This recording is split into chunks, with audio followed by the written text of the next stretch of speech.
Olá, sejam bem-vindos, eu sou o Júlio e este é mais um vídeo do canal Leia Mais com Júlio. No livro de hoje, Anos de Chumbo e Outros Contos, de Chico Buarque, leitura obrigatória para o vestibular 2024 da UERJ.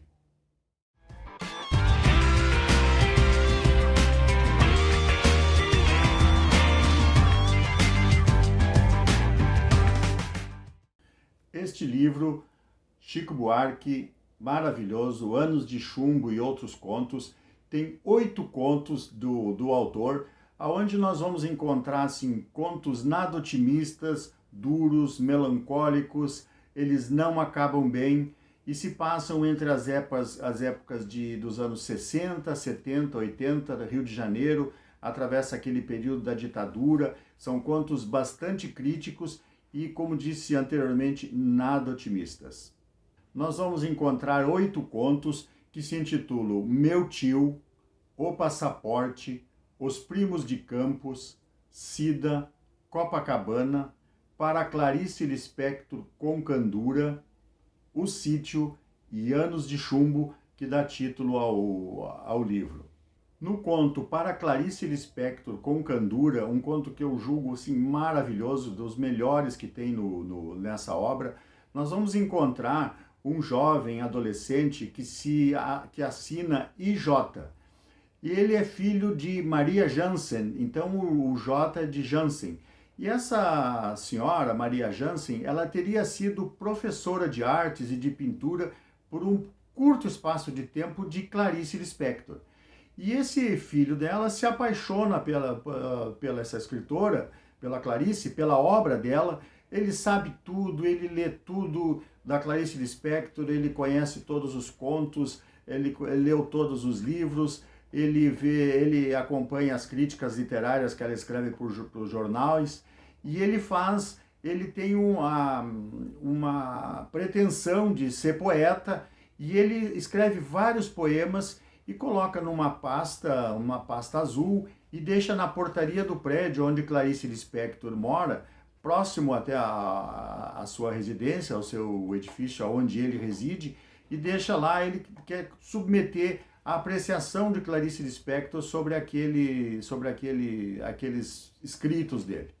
E ele fica muito ansioso no aguardo de alguma resposta dela, até que um belo dia a mesma empregada que recebeu da mão dele esses escritos vai até a casa dele e entrega um pacote, um embrulho. Ele acha que é os poemas dele que ela recusou, mas não, o que havia era um livro da Clarice Lispector, onde ela autografa para ele com uma dedicatória.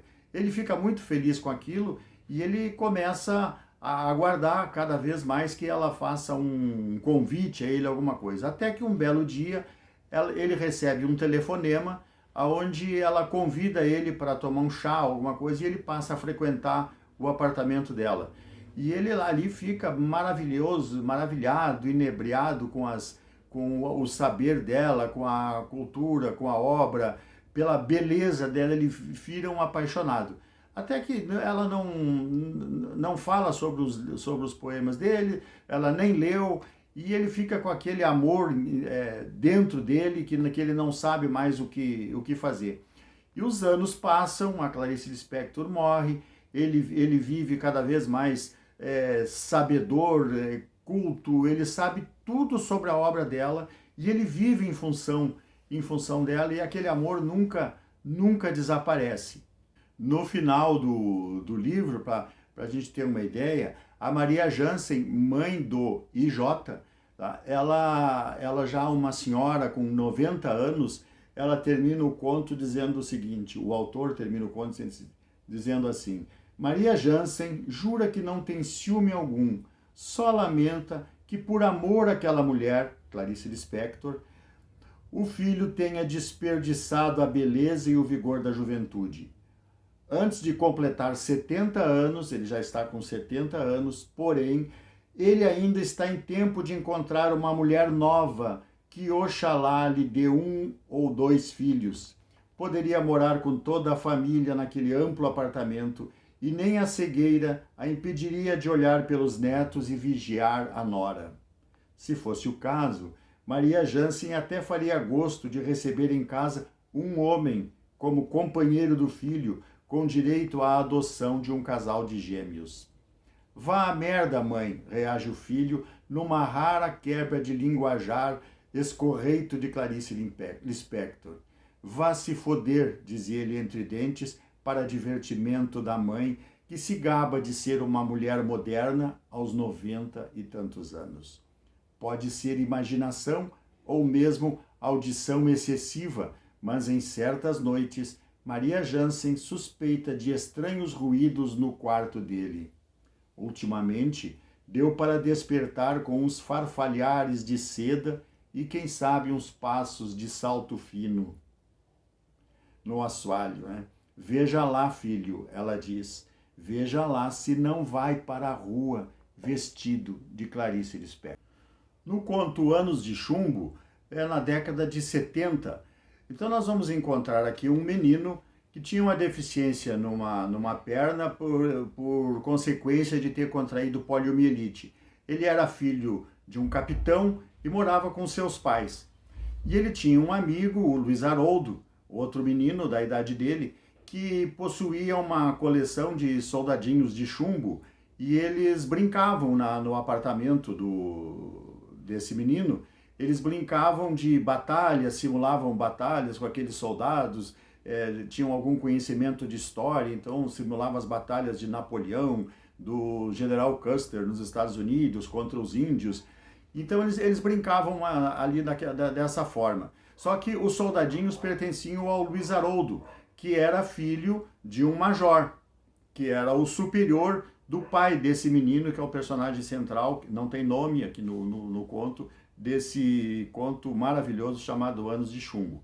Então o Luiz Haroldo, quando se entediava da brincadeira, ele recolhia os soldadinhos e ia embora para casa, e o nosso menino aqui, o personagem principal, não tinha o que brincar. Em determinado dia, o Luiz Haroldo, na hora de juntar os brinquedos, se distraiu e o menino pegou um soldadinho e escondeu embaixo do travesseiro, e aquilo ele foi faltando aquela peça. Numa outra ocasião, uma outra peça, um tanque, um carro, um jipe, alguma coisa, enfim, ele já tinha um pelotão lá que ele conseguia brincar sozinho. E o pai do nosso personagem principal, era um capitão, era a época dos nossos anos de chumbo, da nossa ditadura. Ele era encarregado de cuidar de presos políticos, era responsável por torturas. Então ele vai relatando para a mãe, para sua esposa, que ele estava cada vez mais ocupado, cada vez tinha mais presos políticos, e ele sentia também uma angústia, uma coisa, porque o chefe dele, o major, pai do Luiz Haroldo, que por sinal fazia visitas periódicas à sua casa lá, e ele tratava o seu superior hierárquico com muita reverência, botava ele sentado, acomodado na poltrona de veludo, servia o uísque, um puff para ele descansar as pernas, ele tinha bajulando o chefe. A mãe do capitão, a mãe do nosso menino, do ator principal aqui da nossa história, chamava, em diversas brigas, chamava o seu marido, o capitão, que você é um otário, você é um trouxa. Enfim, brigavam muito. O capitão estava sempre preocupado porque o seu superior queria diminuir os orçamentos, não tinha mais comida para dar para os presos, agora estavam inventando lá um sistema novo para se livrar dos presos, que era botar dentro de um avião da FAB, sobrevoar o oceano e largar lá os presos. Tudo isso na suposição, é claro, né? Então o nosso capitão, cada vez mais ocupado, cada vez passando mais tempo fora. O menino brincava sozinho com os soldadinhos que ele tinha, porque o Luiz Haroldo já não vinha mais à sua casa, estava mais interessado em futebol.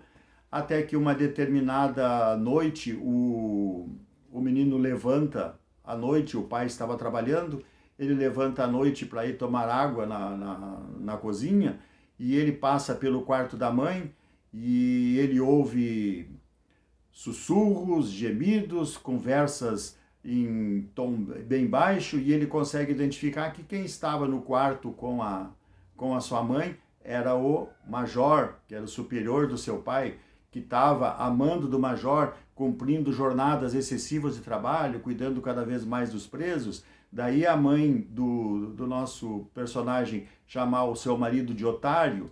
O major então estava tendo um caso com a sua mãe, ele ficou sabendo ali, ele ficou cada vez mais desgostoso com tudo, com a família, com essas coisas todas, né? O pai, pela natureza da sua atividade, ele tinha medo, ele cercou a sua casa de seguranças, ele colocou portas blindadas, grades em todas as janelas, ele tinha medo de sofrer alguma represália, e o nosso menino sempre assustado.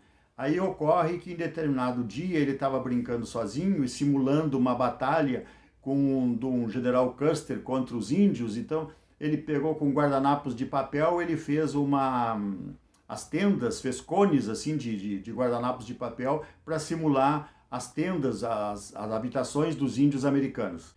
Aí ele nos relata aqui uma batalha, essa batalha do general Custer contra os índios, ele nos relata dessa forma. Em 30 de abril de 1973, era a data que ele estava brincando, a expedição do general Custer tomou de assalto a aldeia dos índios. E eu, a fim de imitar as cabanas dos índios, montei vários cones com guardanapos de papel. Risquei uns fósforos e o fogo nas cabanas cresceu mais do que eu previa, criando um efeito formidável. Só que as chamas pegaram numa franja da colcha e começaram a se alastrar, me obrigando a buscar um cobertor no armário para abafar o fogaréu. O cobertor também se inflamou. Meu quarto se encheu de fumaça e ainda bem que meus pais tinham adormecido, senão eu ia apanhar na certa. Passei correndo pela sala, abri a porta blindada da rua e não sei o que eu tinha na cabeça quando tranquei a porta por fora. Pensei em ir à casa do Luiz Haroldo, mas já estava escuro. O trânsito era intenso e tive medo de atravessar a rua. Fui à sorveteria e, chupando um picolé de limão, virei à esquerda. Nós estávamos numa época de direita. Chupando um picolé de limão, virei à esquerda. E de novo, e de novo, e de novo. E quando completei a volta no quarteirão, minha casa inteira pegava fogo. As labaredas lambiam as cortinas e contra o fundo flamejante da sala de visitas, julgo ter visto a silhueta dos meus pais agarrados nas grades das janelas. Ainda ouvi a sirene dos bombeiros que ficaram presos no trânsito e chegaram tarde demais. Como disse na introdução do vídeo, os contos são duros, eles não são nada otimistas, eles são, assim, não terminam bem, mas nos faz ter uma reflexão muito forte. Então, uma obra maravilhosa de Chico Buarque de Holanda, Anos de Chumbo e Outros Contos. Eu destaquei 2, que foi os que mais me impressionei, mas são todos muito interessantes. Eu recomendo a leitura. Tá? Se você gostou do vídeo, deixa um like e um abraço.